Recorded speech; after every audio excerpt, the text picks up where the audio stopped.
Nobody can stop this flow. Hallelujah. Hallelujah.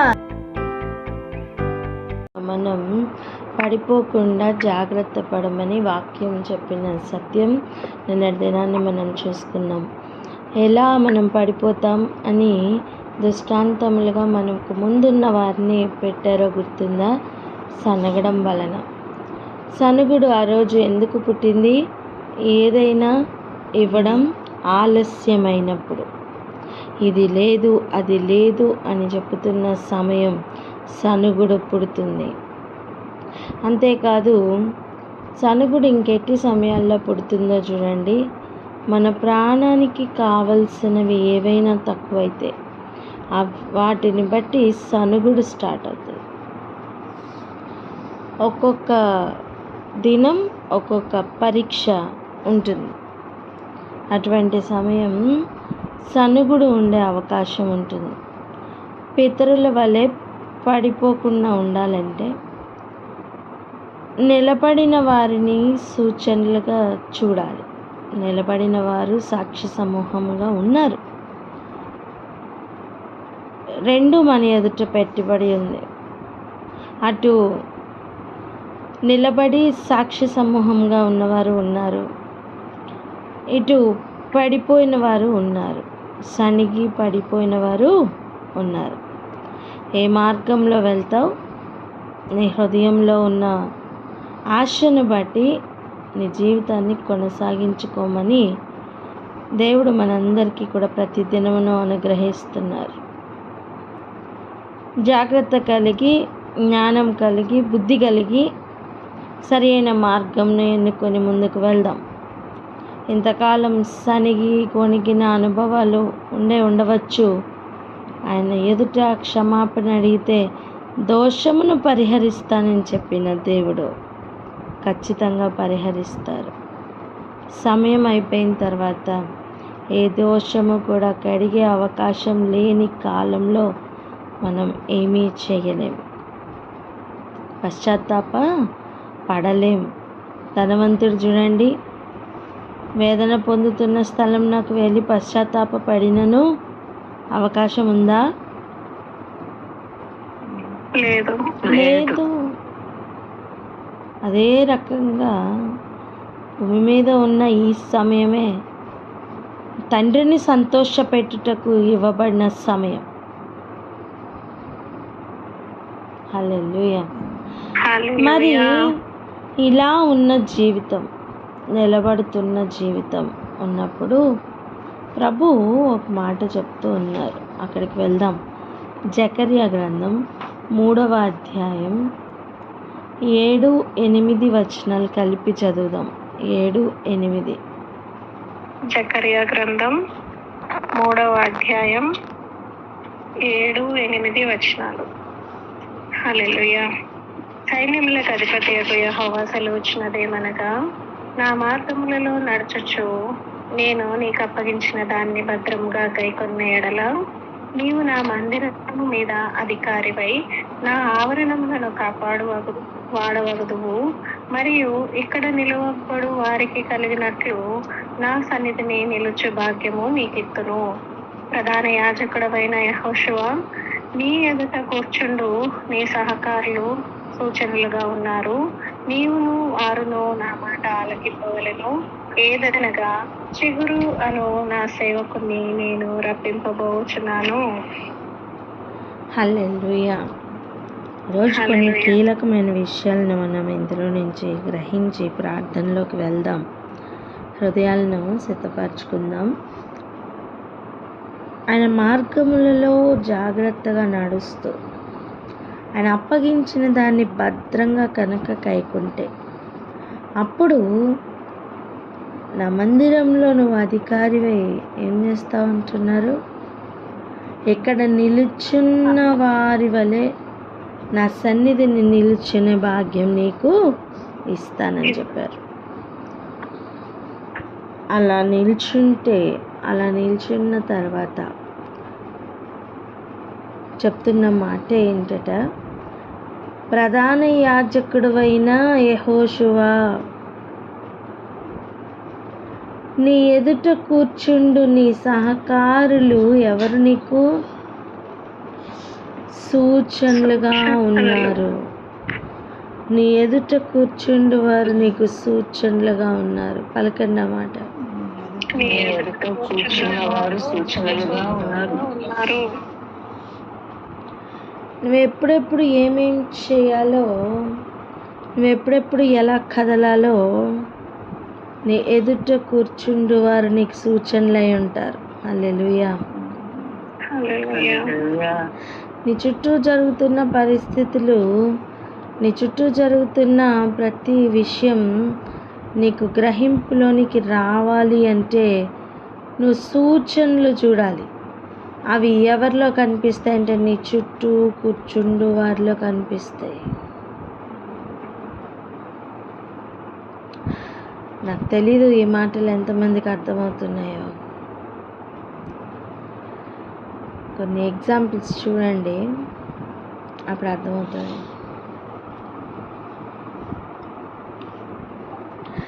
నువ్వు జయిస్తూ ముందుకు వెళ్తున్నావా లేదా అని నీ ఎదుట కూర్చుండు వారు నీకు సూచనలుగా ఉంటారు.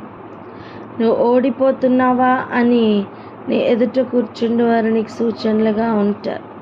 నువ్వు బుద్ధి కలిగి జ్ఞానం కలిగి కదులుతున్నావా లేదా అని నీ ఎదుట ఉన్నవారు నీకు సూచనలుగా ఉంటారు. నువ్వు ఎప్పుడు ఏం చేయాలో అర్థం కానప్పుడు నీ ఎదుట ఉన్నవారు సూచనలుగా ఉంటారు. లేఖనము నెరవేరుతున్నప్పుడు ఇది ఏం జరుగుతుంది అని గ్రహింపులోనికి రావాలా, నీ ఎదుట ఉన్నవారు నీకు సూచనలుగా ఉంటారు.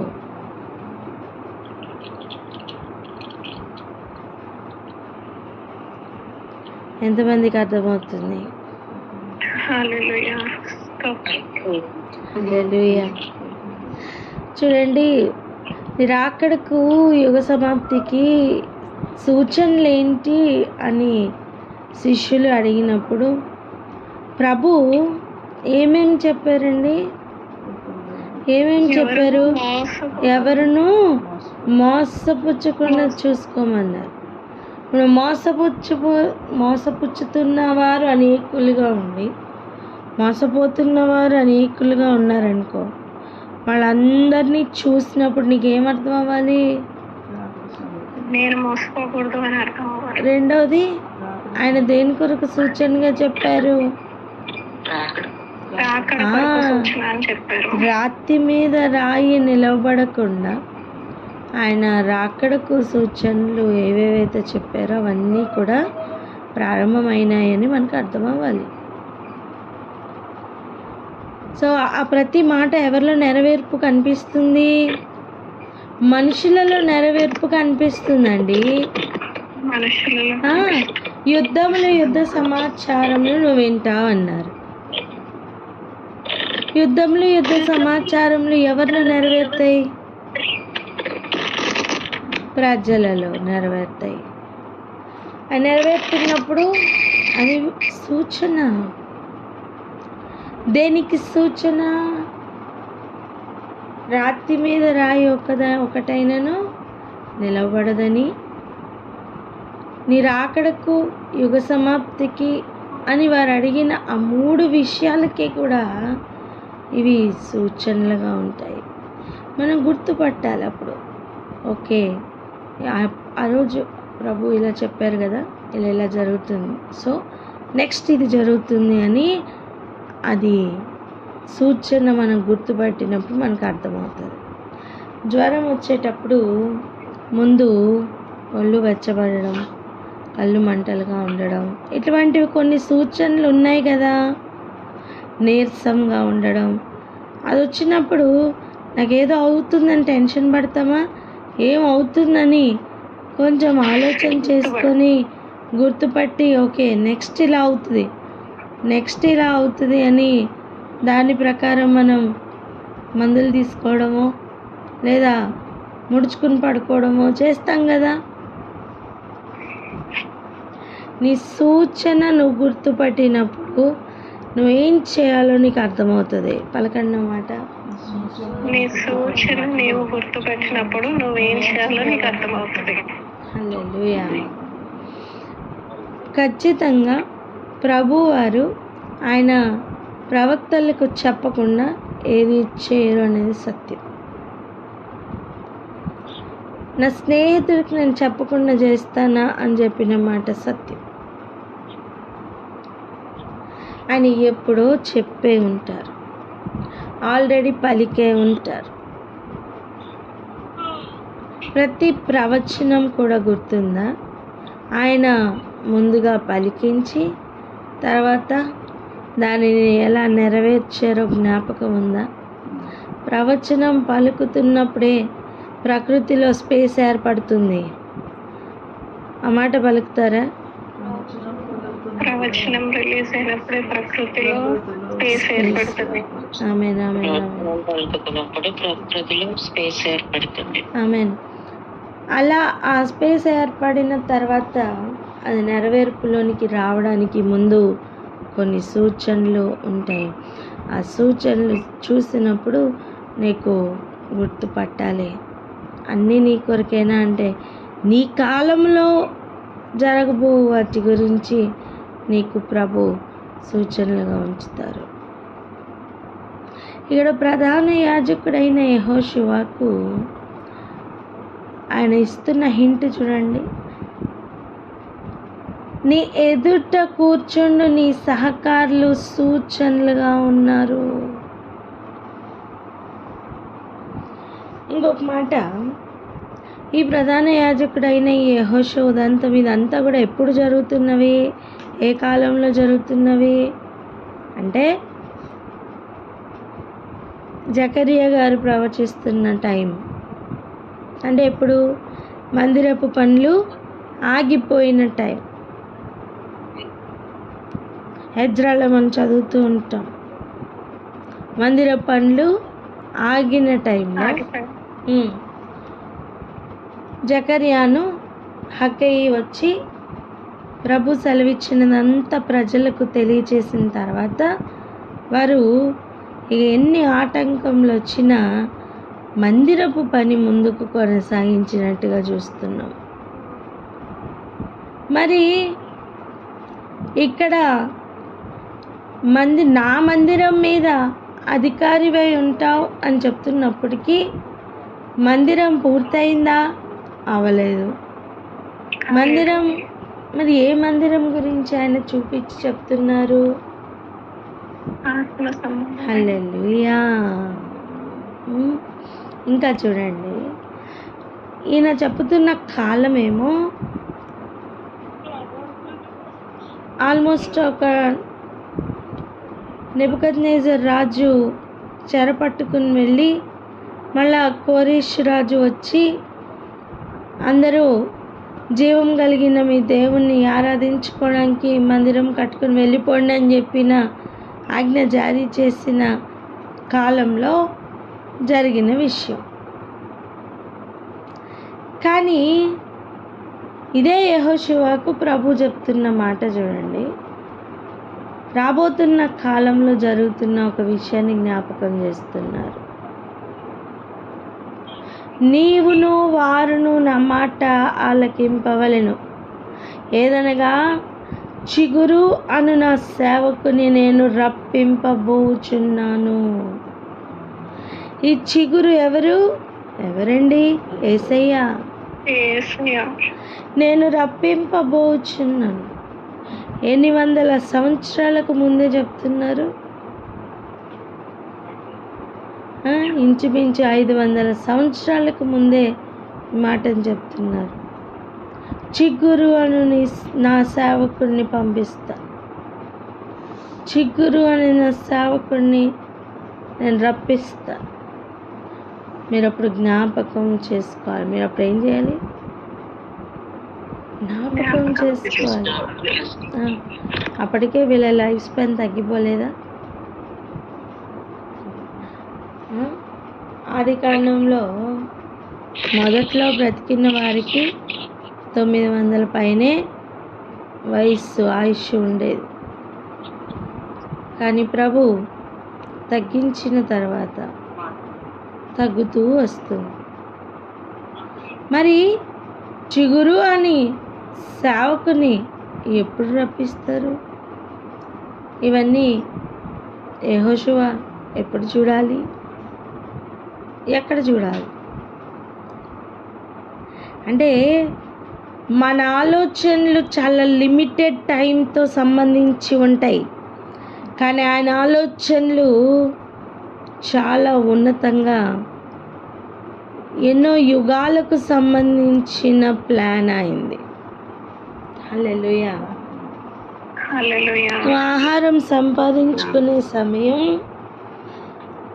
ఒక నెలకో ఒక 15 రోజులకో నువ్వు ప్లాన్ చేసి తీసుకుంటావు, కానీ ఆయన గనక ఆహారంను ఇచ్చిన సంపాదించిన అవి కొన్ని యుగాలకు సంబంధించినవి ఉంటాయి. హల్లెలూయా. హల్లెలూయా. చూడండి, యోసేపు కాలంలో విస్తారంగా పండిన 7 సంవత్సరముల పంట కరువు కాలం అంతా కూడా చుట్టూ ఉన్న వారికి ఎలా సూచనగా ఉంది, ఎలా సూచనగా ఉంది?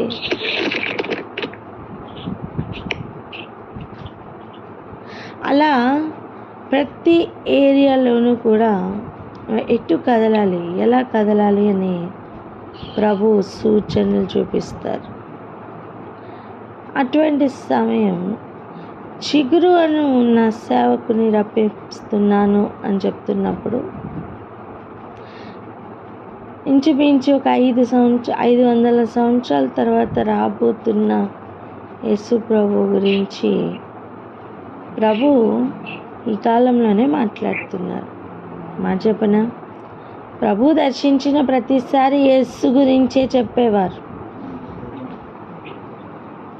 హల్లెలూయా. ఎందుకంటే ఈ మాట జ్ఞాపకం ఉందా? నా ప్రభుతో సెలవిచ్చాను ఏమని, నీవు నా శత్రువుని పాదముల కింద పెట్టేంత వరకు కూడా నా కుడి పార్శ్వంన కూర్చో అని చెప్పారు. ఆ మాటలు నెరవేరాలంటే చిగురు భూమి మీదకి రావాలి. హల్లెలూయా. హల్లెలూయా. ఎన్నో ప్రవచనాలు, నలిగిన రెల్లునైనా విరువడు, ఎన్నో ప్రవచనాలు ఆయన గురించి భూమి మీద నెరవేర్చబడాలి. అందుకే చూడండి, ఆయన బాప్తిసం తీసుకుంటున్న సమయం ఆకాశం తెరవబడిపోయింది. అక్కడి నుంచి శబ్దం ఏమని, ఈయన నా ప్రియ కుమారుడు, ఈయన యందు నేను ఆనందించుచున్నాను. హల్లెలూయా. నేను అంటాను, చిగురు గురించి మాట్లాడే ప్రతిసారి యెహోవా దేవునికి ఆనందం ఉంటుందండి. హల్లెలూయా. స్తోత్రం. ఈరోజు ఒక ప్రశ్న, అదే చిగురు గురించి మాట్లాడుతున్నప్పుడు నీలో ఆనందం వస్తుందా? వస్తుంది. నీ ఆనందం ఎందులో ఉంది? నీ ఆనందం, నీ సంతోషం ఎందులో ఉంది? ఎందులో పరిపూర్ణమవుతుంది? ఎవరైనా కష్టపడినప్పుడు నీకు ఆనందం పుడుతుందా? జాగ్రత్త. దేవుని ఉగ్రత వారి మీద నుంచి మళ్లించబడి నీ మీదకి వస్తుందేమో.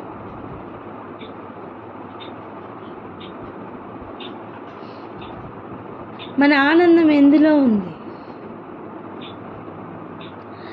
ఆయన చిగురు రప్పింపబోచున్నాను అని చెప్తున్నప్పుడు లోకమంతటికి కూడా ఒక నిరీక్షణ కలిగించు మాట అది. ఏది? చిగురును రప్పించడం.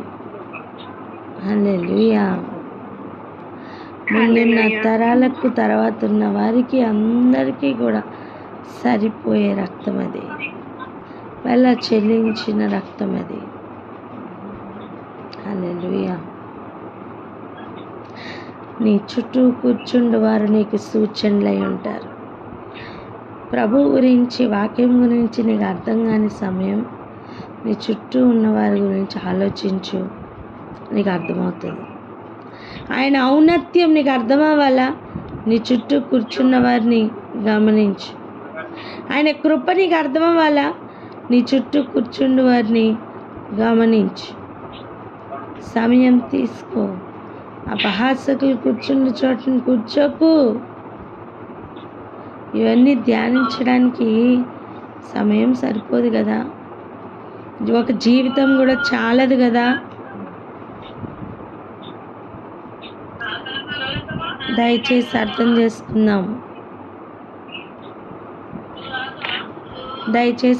చేసుకుందాం. చుట్టూ కూర్చున్న వారిని దేవుడు సూచనలుగా ఎందుకు పెట్టారు? నీవును వారును ఆలకింపాలి, నా మాట వినండి అని చెప్తున్నారు. అదేం మాట అంటే, చిగురు అని సేవకుడు రాబోతుంది. ఆయన వచ్చిన తర్వాత పాపము ప్రక్షాళన జరుగుతుంది. ఆయన వచ్చిన తర్వాత దోష పరిహారములు జరుగుతాయి పూర్తి స్థాయిలో. ఇక్కడ నేరములు మోపుతున్న అప్పవాదికి నేరము చెప్పే అవకాశం లేని కార్యాలు చిగురు అని సేవకుడు వచ్చినప్పుడు జరుగుతుంది.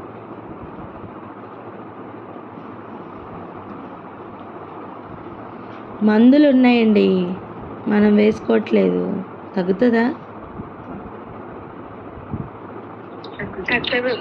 తగ్గదు.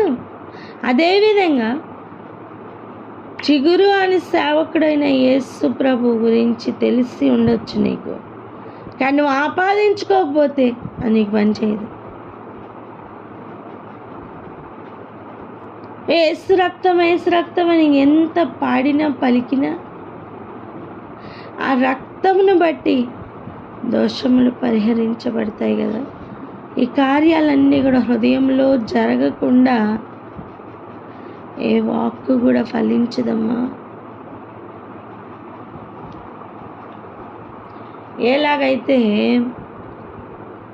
ఒక ద్రాక్ష తీగ ఫలించాలి అంటే తీగలో నుండి, మెయిన్ కాండంలో నుండి సారం తీసుకొని గుత్తులు గుత్తులుగా ఫలిస్తుందో, అలా ఫలించాలంటే ఆ లోపల నుండి, పునాది కింద మూలరాయి అయిన యేసయ్యలో నుండి, ఆయన దగ్గర గుండునూలు ఉందట.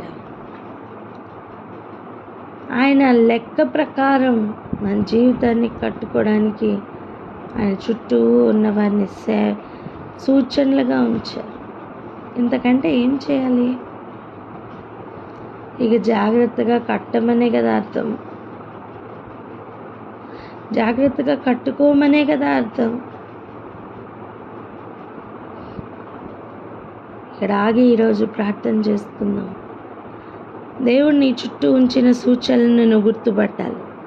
అంటే సామర్థ్యము, గ్రహింపు ఇక రావాలి. దాని కొరకు ప్రార్థన చేద్దాం అక్క.